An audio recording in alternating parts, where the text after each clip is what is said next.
Live from New Delhi, you're watching DD India Live, India's voice to the world. I'm Munmun Bhattacharya. Coming up in the next 30 minutes. India's Army Chief General Upendra Dwivedi reviews the security situation with Army commanders of Western borders, grants full authority to the Army commanders to deal with any violation of the understanding reached between India and Pakistan's DGMOs. Defence Minister Rajnath Singh terms Operation Sindoor as not just military action but a symbol of India's political, social and strategic power. At least 21 passengers killed as bus skids off a cliff in Sri Lanka, many people injured.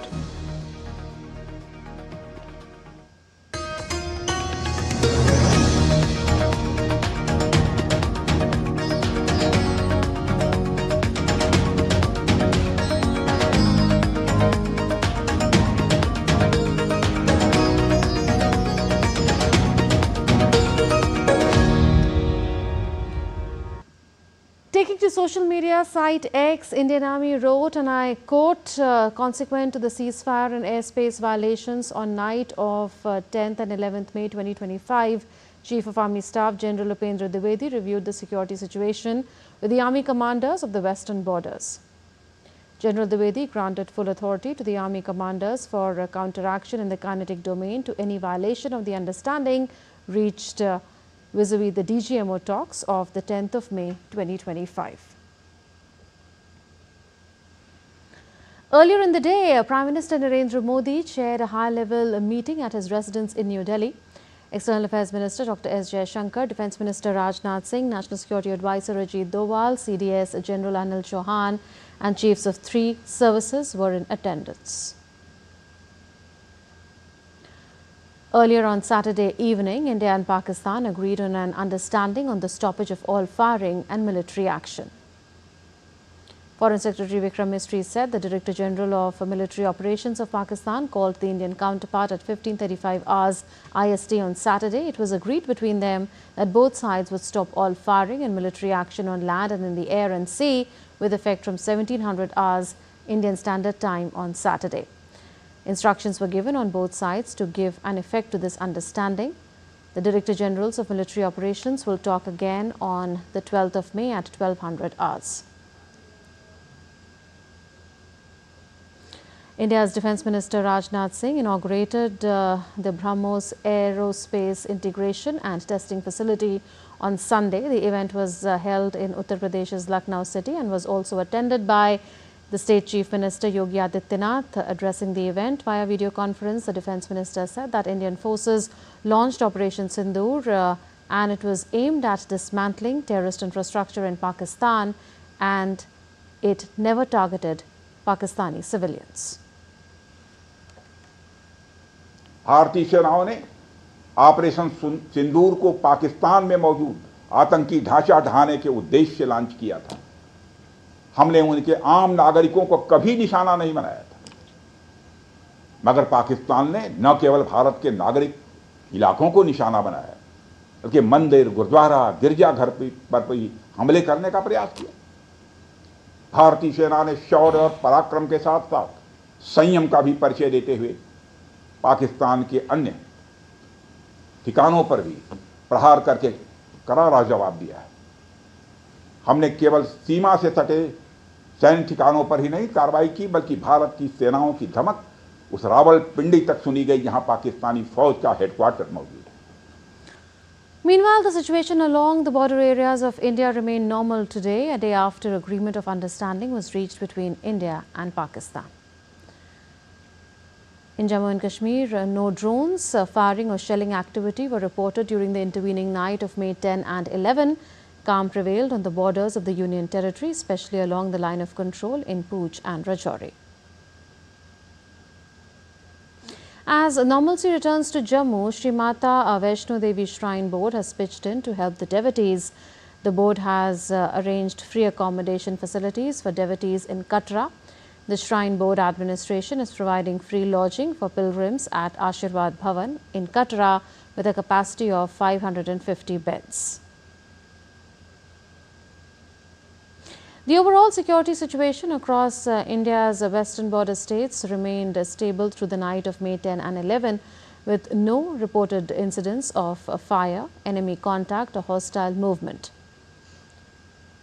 In Punjab, several districts including Firozpur and Pathankot returned to normal, while red alert continues in Amritsar district. The Deputy Commissioner urging residents to remain indoors and avoid windows. Power supply has been restored for public convenience.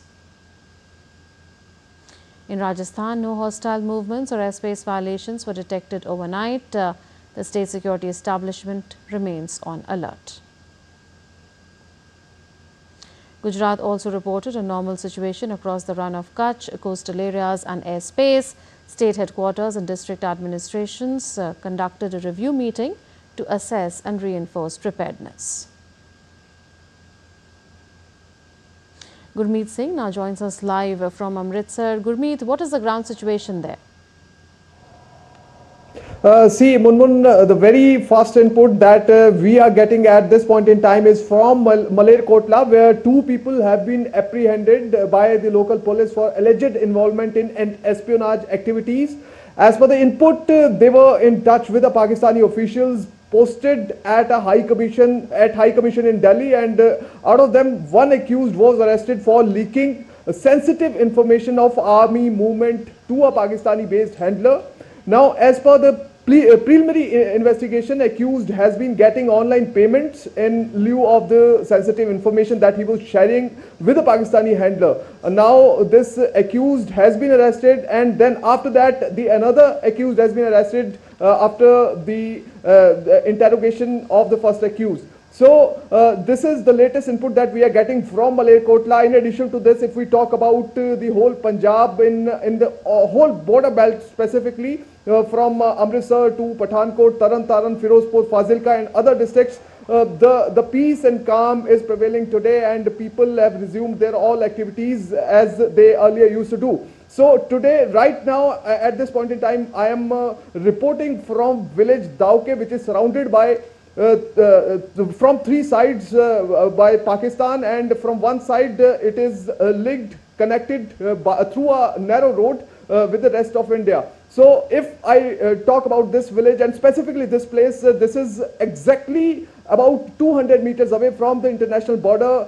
from the fencing of the India-Pakistan border. So I would like to show you the visuals of this village. First, I would request my video journalist to show you the fields of this village where the farmers and the locals are working, and few people are sitting here and they are discussing the local issues, and the people are quite happy that the relations between both the countries are improving at this point in time after the meeting and telephonic conversation of the DGMOs of the 2 countries. So right now, the latest that we are getting from the border areas and also from the interior of Punjab, that the situation is peaceful and calm. Okay, also if you could tell us about the state of preparedness of the forces there. See, if we talk about the preparedness of the forces, then I would tell you that just 15 to 20 minutes back, it's first-hand experience, so I am sharing here. Somebody came in and he told me that you are being monitored by the security forces over here because we are just close to the fencing over here. So you can anticipate that how much the security forces are alert, because whosoever is coming near to the fencing, near to the international border, so they are being watched by the security forces, and a close monitoring is being done at this point in time, and they are quite alert about all kind of activities in the border areas. And on the other side, people, the localites over here are they are very much proud on their security forces. And earlier there were some few news that we were getting about the drones crashing down in the fields of the border areas, but now since yesterday night there is no such news is coming in, and at this point in time people are quite happy that the situation is improving at this point in time in the border villages. We'll leave it at that. Thank you for joining us.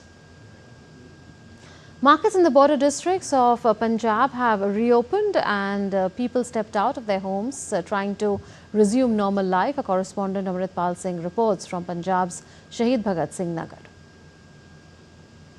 After the understanding achieved between India and Pakistan on Sunday to stop all hostilities, life is slowly limping back to normalcy in the border state of Punjab. Though there is an uneasy calm that prevails, especially in the border districts, but shops and establishments are opening up. People are coming out of their homes and trying to resume normal life. But understandably, at the border districts, there are apprehensions, fears and concerns amongst the civilian administration and also the people, because they had been seeing drones, projectiles, missiles landing on their houses, debris falling on their houses, blasts and gunfire because of the AD guns of the Indian military neutralizing projectiles coming from Pakistan into India. So those apprehensions persist.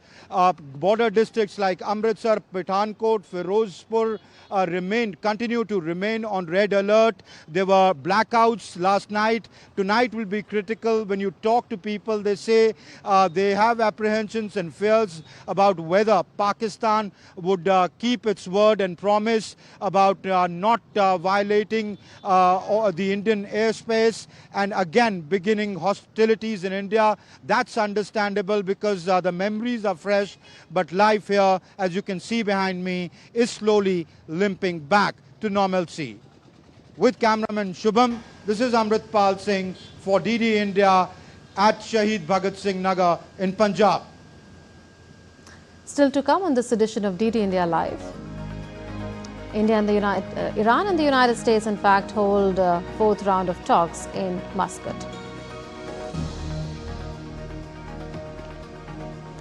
Pope Leo calls for peace in Ukraine and Gaza in a first Vatican address since his election.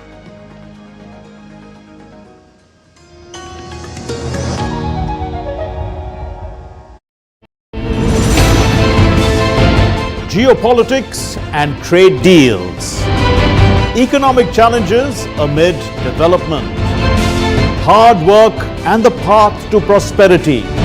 It's the economy always. Between walkers, money is what money does and says. Supply creates its own demand. Between the bulls pulls and bears tears. When supply chains globalization and India rises to the podium. We'll get you centered with the economic brief at 8 p.m. every Thursday on DD India.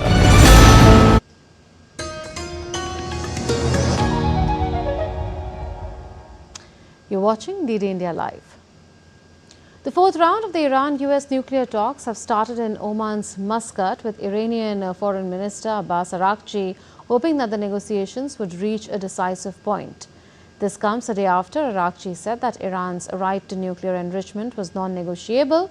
The talks follow earlier rounds that began nearly a month ago, marking the highest level of contact between the two sides since Washington withdrew in 2015 from the Iran nuclear deal during President Donald Trump's first term. Trump had cited non-compliance by Iran. As I have said many times before, if the intention is to ensure that Islamic Republic of Iran does not have nuclear weapons, this is completely achievable and an agreement on this is certainly achievable. But if the US have more unreasonable and unrealistic demands that cannot be implemented, it is natural that the negotiation will face difficulties.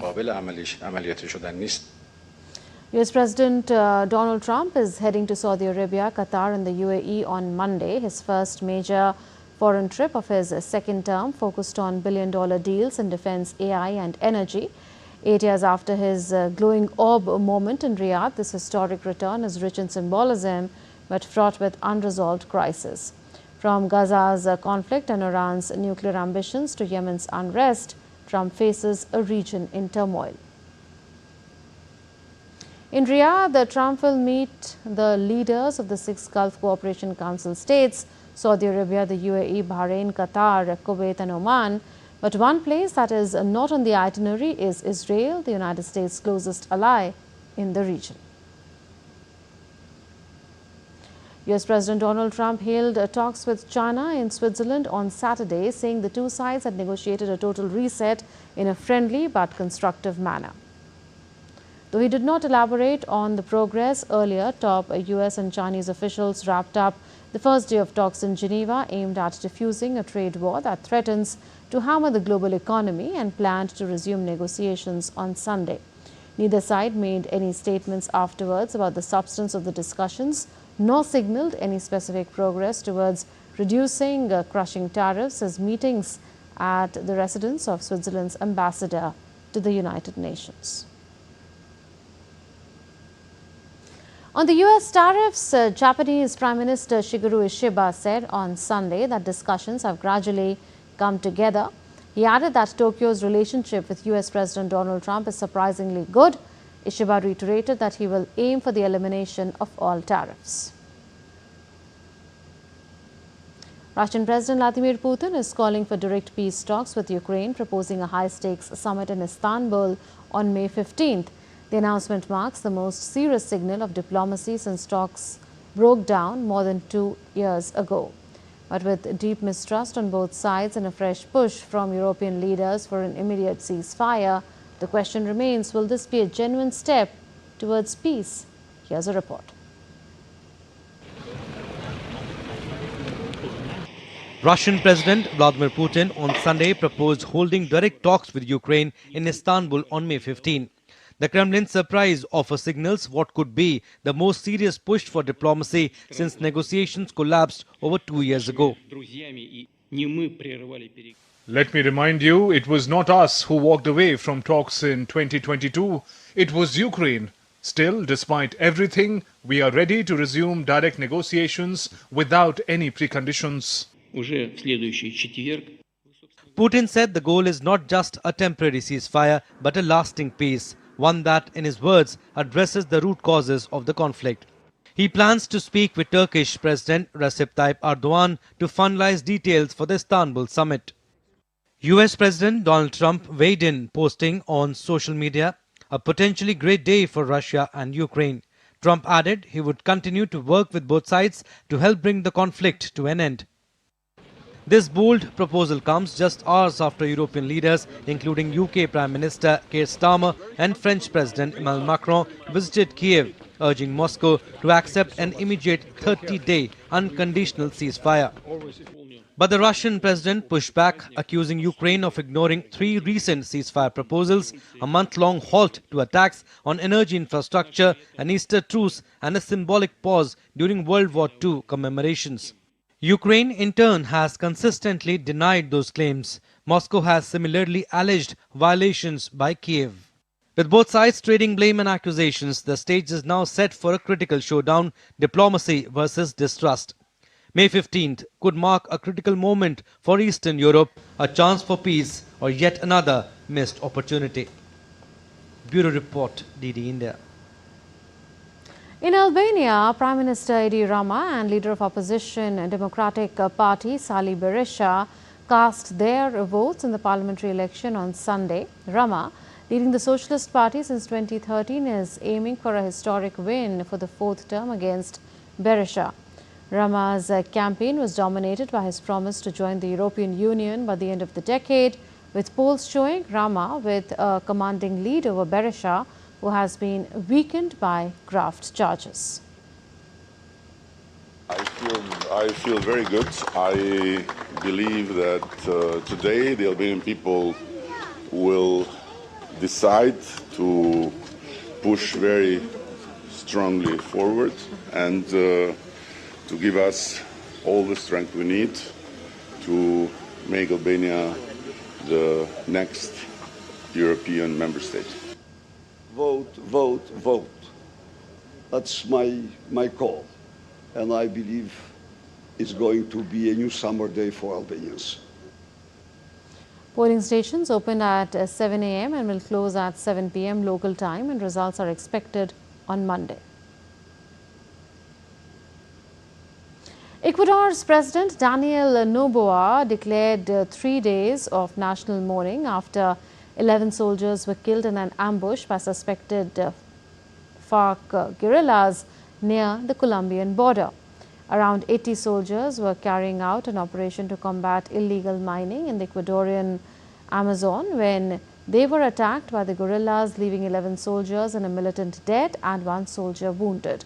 The attack on Friday comes amid a spike in violence in both nations linked to the trafficking of cocaine produced in Colombia and exported through Ecuadorian ports to the United States and Europe. A tragic bus accident in the Garandela area of Sri Lanka's Coatmail early on Sunday morning has claimed the lives of 21 people and left over 35 injured. The bus carrying more than 50 passengers was en route from Kataragama to Kurunegala when it skidded off a rain-slicked winding road. Initial police findings suggest speeding and dangerous road conditions as possible causes. Investigators are also examining potential mechanical failure or driver negligence. Rescue efforts by police, emergency responders and villagers continued for hours. The Road Development Authority will assess the site for safety lapses. The incident is among the deadliest in Sri Lanka in recent months, sparking renewed calls for tighter transport safety regulations.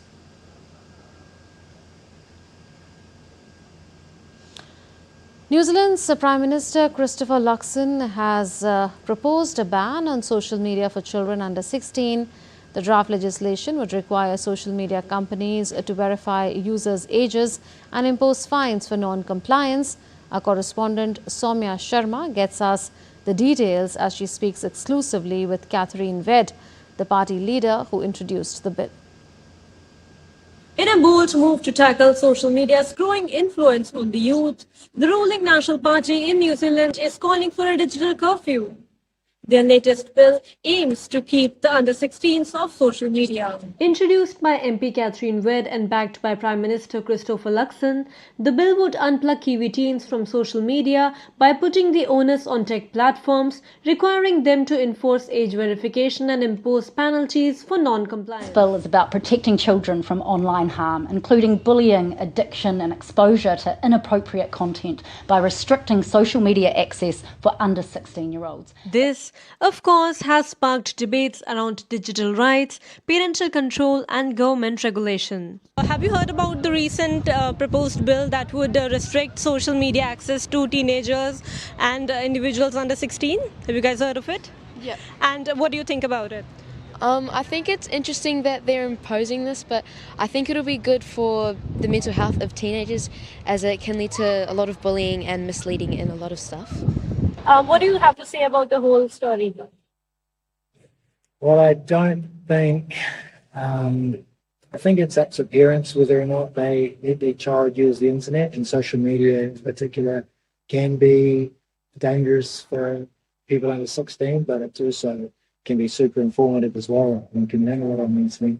In an exclusive interview, we also caught up with the National Party MP who had put forward the bill. So my first question is, what made you sort of think that there should be an age restriction for, individuals under 16? Well, as a mother of 4 children, I think that we need more protections in place for parents to protect our children from online harms of social media. I'm hearing from parents and principals and teachers all the time that they are worried about the negative impacts of social media, which includes cyberbullying, exploitation, inappropriate content, and then of course there's the issues around mental health and anxiety. And so this bill is really about protecting our young children from online harm. Who are the key players in this? I mean, who do you think takes the center stage? Do you think it's the parents? Do you think it's the individuals themselves, or the school, or the social media platforms themselves? Well, of course, parents always have a responsibility, but we also think that social media companies have a social responsibility. And so this bill is mirrored on the Australian legislation, which will put the onus on social media companies to ensure that under 16-year-olds are not able to access and use social media. While the debate unfolds, one thing is clear. How we guide our youth online today will definitely shape the society we stroll through tomorrow. This is Soumya Sharma from Wellington for DD India. Pope Leo XIV delivered his first Sunday blessing and addressed thousands gathered in St. Peter's Square just after his election as pontiff. In his address, the Pope urged the world's major powers to choose peace, echoing the late Pope Francis's frequent appeals. Marking 80 years since the end of World War II, Pope Leo prayed for what he called a miracle of peace from God. That's all in this edition of DD India Live, but do share your thoughts with us on the news of the day. For those on the go, you can get all the latest news and updates from India and across the world on the DD India mobile app. The app is available on both Android and iOS platforms. You can scan the QR code on the screen to download now. We'll be back with more news as it breaks here on DD India. This is Munmun Bhattacharya from all of us here in Delhi. Thanks for watching DD India Live. Namaskar.